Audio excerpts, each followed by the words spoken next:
past this player marker, first player marker, so the green player is now first, and he is instantly going to try to lock in that town that he just stole by playing another influence there. And that's his last influence token, and what he does is he puts a supporting subject, and now he can't be usurped there, or so he thinks. We'll find out later. The blue player will move, and this is interesting. The blue player gets to move 1 and 2, but because he has the monk has the Godspeed ability, and the Godspeed ability allows an additional movement with the monk, whether he was involved in the movement initially or not. So that's what the monk has done. The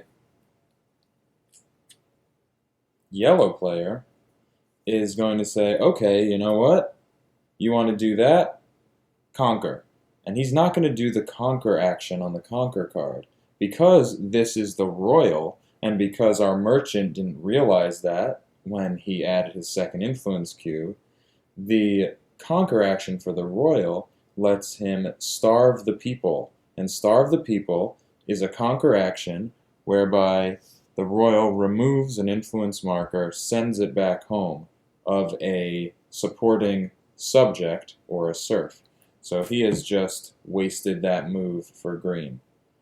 And in doing so, he gets to place his player disc on the first of the 3 military service track marks. And these are required if a player becomes a vassal by upgrading a town to a feudum.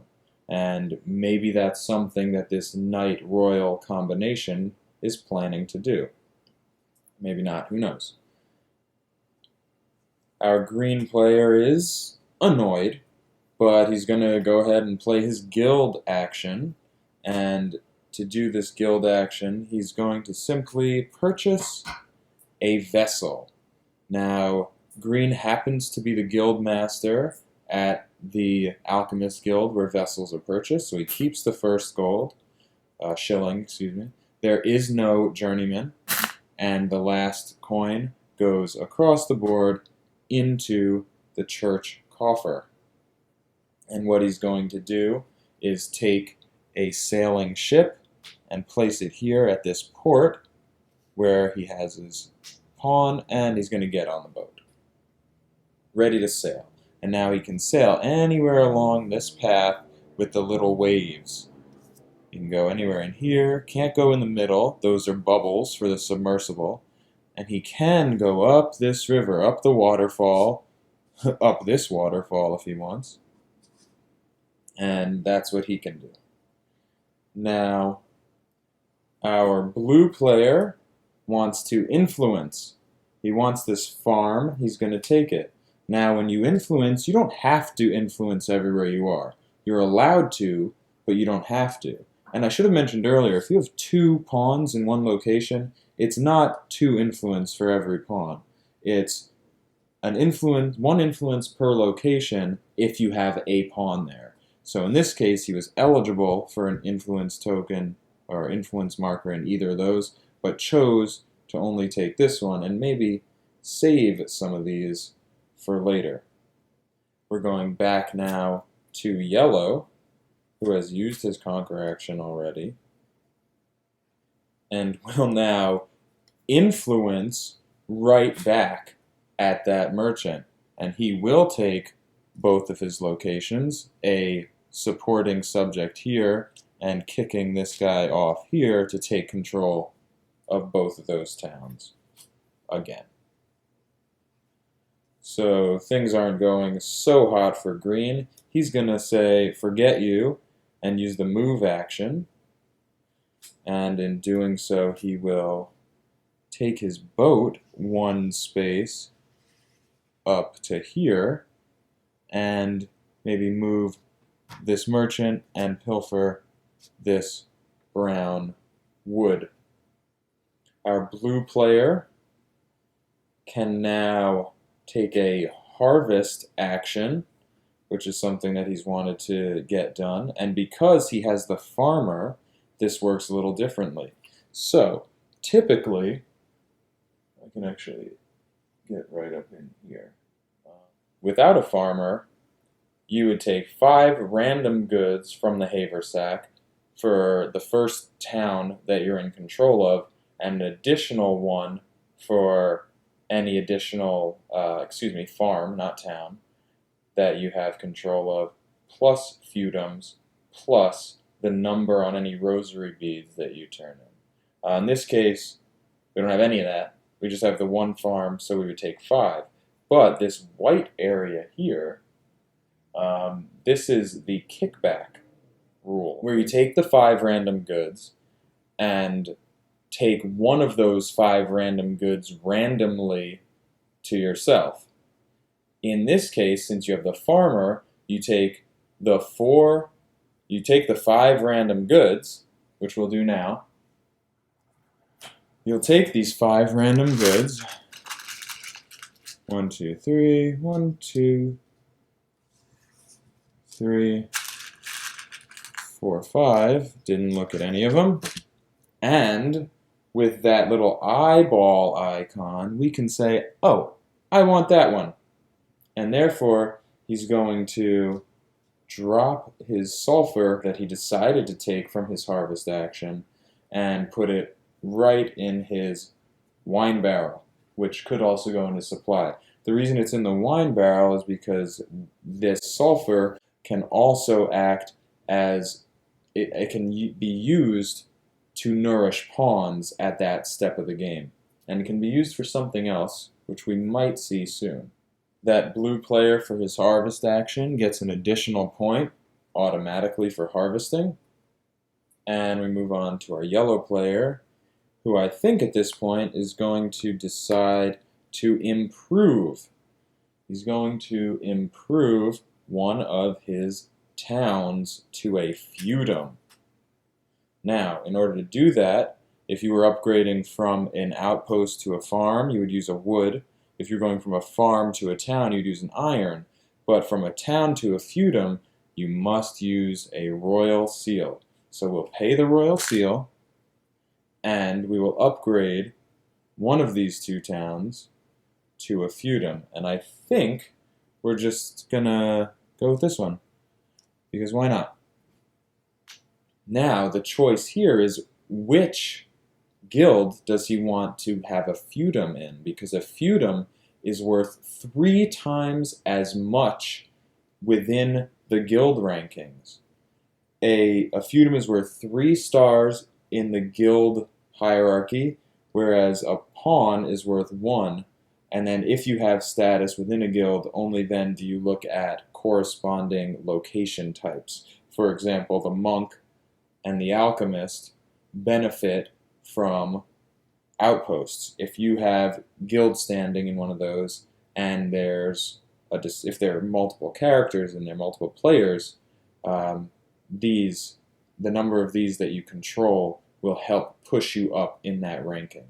But at this point, it's up to yellow to decide where he wants to have status. And I think what he wants is to take over the Alchemist Guild, because that will help him push more influence into his Knights Guild, which he can then use later on. So we're going to do that. So his final influence marker comes out, goes to the Alchemist Guild, where he takes control because the Alchemist Feudum comes out, and he's in control. So he now has a 3-star ranking in the Alchemist Guild. And we've upgraded, and this is Epoch 1. We've upgraded to a Feudum, which is worth 4 points right off the bat for that upgrade. And we take a tile of the hill section, the first number 1 tile, and we show a shilling mine, a silver mine. Our green player is on his final card. It's going to be another migrate action. We're paying a food.